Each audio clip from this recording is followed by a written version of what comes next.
بسم اللہ الرحمن الرحیم۔ اللہ علم کی باتیں ہیں، اس لیے ان کا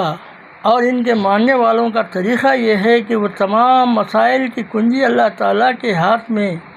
یقین کرتے ہوئے ان اعمال و اخلاق پر زور دیتے ہیں جن سے اللہ تعالیٰ کی رضا وابستہ ہے۔ وہ پورے یقین کے ساتھ کہتے ہیں کہ اللہ کی رضا والے اعمال و اخلاق اختیار کرو تاکہ اللہ کے ارادہ الہی تمہارے مسائل کے حل کی طرف متوجہ ہو۔ اسی لیے کبھی کبھی تو وہ ظاہری اور دنیاوی اسباب کو ہاتھ لگائے بغیر ہی بالکل معجزانہ طور پر اللہ تعالیٰ سے بڑی بڑی تبدیلیاں کرا لیتے ہیں۔ مثلا حضرت نوح علیہ السلام اور ان پر ایمان لانے والوں کو جب ان کی قوم نے بہت ستایا اور ان پر عرض حیات تنگ کر دیا تو انہوں نے بس اللہ کی جانب میں ہاتھ اٹھایا اور پوری قوم کو تباہی مانگی۔ اللہ تعالیٰ نے ایک سخت تباہ کن سیلاب بھیجا جس نے ایک ظالم کو بھی زندہ نہ چھوڑا۔ اسی طرح حضرت جو ماننے والے تھے انہی کو اللہ نے بچا لیا۔ اسی طرح حضرت موسیٰ علیہ السلام جب عاجز آ گئے تو انہوں نے فرعون اور اس کی حکومت کا زور توڑنے کے لیے کوئی دنیائی اور مادی تدبیریں تو نہیں کی، نہ ان کے حالات ایسے تھے، بلکہ اللہ تعالیٰ کی قدرت، طاقت اور کامل یقین کرتے ہوئے نمازوں کے بعد دعا کی کہ فرعون جس دولت و حکومت کے بل پر مظالم ڈھا رہا ہے اور تیرے بندوں کو تیری بندگی کے راستے سے روک رہا ہے، اے اللہ تو اسے مال دولت اور طاقت و حکومت کو مٹا دے اور جھاڑو پھیر دے۔ اللہ تعالیٰ نے ان کی یہ دعا قبول کی اور فرعون اور فرعونیت کو نصف و نابود کر کے دکھا دیا۔ اس طرح قوم سمود، قوم عاد، قوم مدین، قوم لوط یہ سب بھی براہ راست اللہ تعالیٰ کے حکم سے تباہ ہوئے۔ ان کو ختم کرنے کے لیے کوئی دنیائی اور مادی کوشش ان میں آنے والے پیغمبروں نے اور ان کے ساتھیوں نے نہیں کی تھی۔ اسی طرح حضرت ابراہیم علیہ السلام نے جب اپنی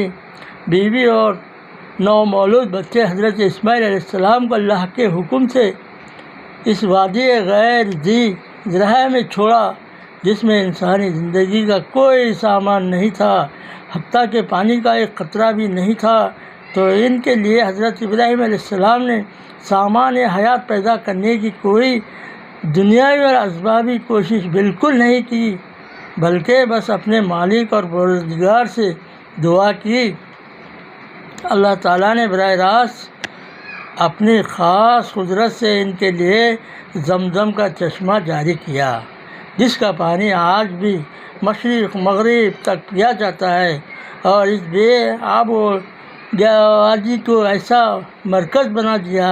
ہر طرف سے کھانے پینے کی چیزیں وہاں پہنچنے لگیں اور آج تک پہنچ رہی ہیں۔ یہ سب کچھ اللہ تعالیٰ نے حضرت ابراہیم علیہ السلام نے اس کے لیے دعا کی،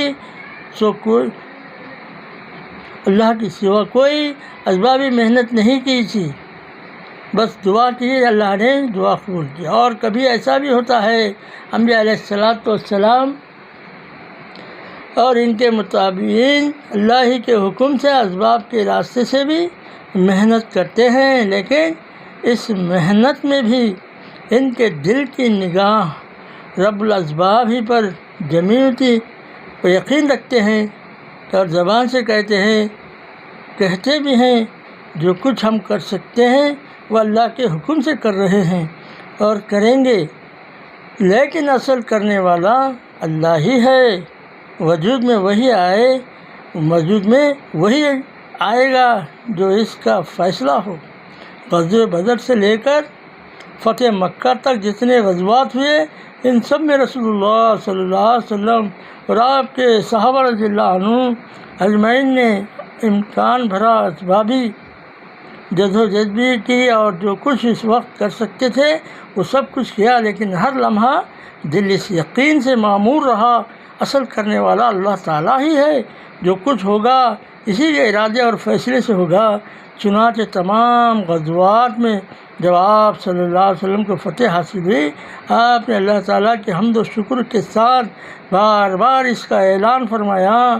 جو کچھ ہوا ہے اللہ کی مدد سے، بلکہ صرف اسی کے کرنے سے ہوا ہے۔ اللہ عمل کی تفصیل ہمارے سبحان اللہ بحمدہ سبحانک اللہم اشہد ان لا الہ الا انت نستغفرک و نتوب الیک۔